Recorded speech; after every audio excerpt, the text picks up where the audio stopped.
There's this feeling, a feeling that settles in over time, that life is somehow on repeat. The days just blur into weeks, and the weeks into months. Waking up, moving through all the required motions, and then returning to sleep.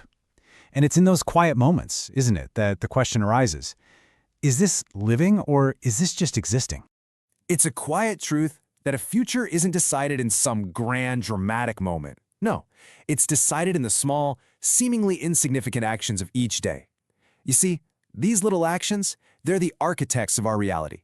They can either hold it in place, or they can slowly, very slowly, build something new.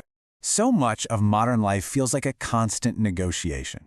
A negotiation between the demands of the world out there and the need for some kind of internal space. Between all the noise that floods in and the signal that has to be found within. A day can begin in one of two ways. It can start in reaction, flooded with the messages and the urgencies of everyone else. Or it can begin with intention, in the quiet company of one's own thoughts. The difference is so subtle, and yet, it really determines who or what is in control of the day.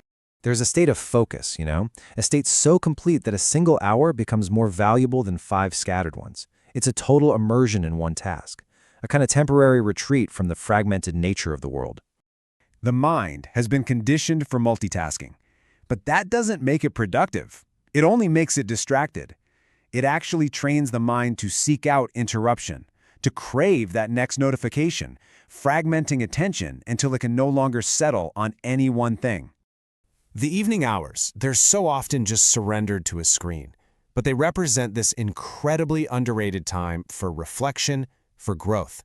To reclaim them is to reclaim a space for quiet, for reading, for simply being, away from that digital sunset. The world outside is in so many ways shaped by the one inside. And so the focus, well, it has to turn inward eventually, to the relationship between stillness and movement and perception itself. The mind isn't accustomed to silence. At first, it feels uncomfortable, like a void that needs to be filled. But with time, this deliberate quiet becomes a space where clarity is born. And that's the kind of superpower in a world of constant noise. It's surprising, really, the link between the state of the body and the state of the mind. Motion creates emotion. A stagnant body so often holds a stagnant mind. Sometimes, all that's needed to shift a thought is to first shift the body. So beyond silence and movement, there's a third inner state to think about: gratitude.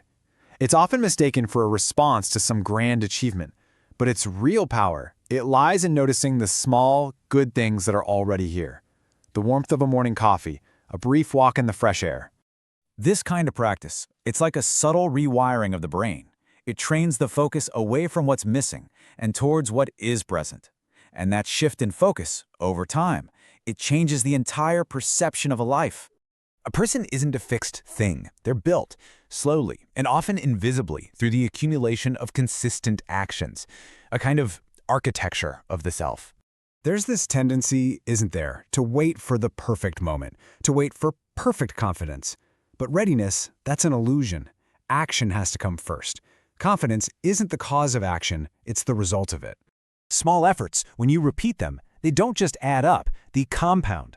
20 minutes of learning a day becomes over 100 hours in a year. The goal isn't to learn fast, it's to learn consistently. Because when the learning stops, well, the growth stops too. Weeks can just drift by on autopilot. A weekly reset, it's a moment to pause, to look back at the path you've taken, and then to look forward, choosing a direction with intention rather than by default. It just provides a fresh start for the mind.